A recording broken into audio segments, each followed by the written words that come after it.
Ipinanganak kamakailan lang si Baby Lucas, hindi niya tunay na pangalan.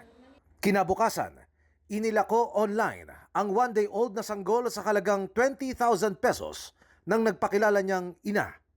Dahil sa pagnanais na magkaroon ng supling, agad niyang kinagat ng 24 anyos na si Marian, hindi niya tunay na pangalan. Nag-PM po siya sa akin na ipinapa-adapt niya daw po yung bata kasi hindi niya daw po kayang alagaan.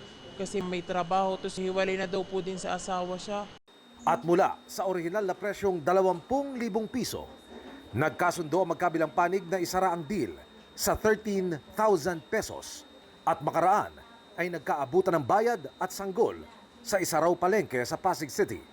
Pero makaraan daw ang 2 linggo, nag-message ang nagbenta ng bata at humirit na magpadala ng 7,000 pesos na dagdag dahil may emergency daw siya. Sabi niya, kung hindi po maibigay yung 7K, kukuhanin na lang yung baby, tapos ibabalik daw niya yung pera, tapos yung mga ibang nagastos doon sa baby. Natakot ang pamilya na nakabili kay Baby Lucas at humingi na sila ng tulong sa mga otoridad. Siyempre, kinakabahan. Siyempre, ma'am, napamala din po kasi. Minarapat namin natakpan ang muka at ibahin ang tinig ng mga sangkot sa kaso na ito, alinsunod sa kanilang kahilingan. Iniimbestigahan na ng pulisya ang nagbenta ng bata, pati na ang bumili.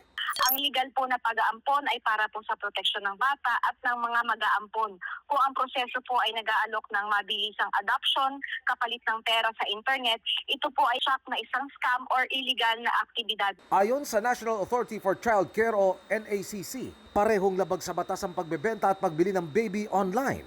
Patuloy ang investigasyon ng mga otoridad sa nangyari. Si Baby Lucas nasa kustodiya na ng DSWD. Sinusubukan pa rin namin na makuha ng pakayag ang nagbenta at ang nagpakilalang ina ni Baby Lucas.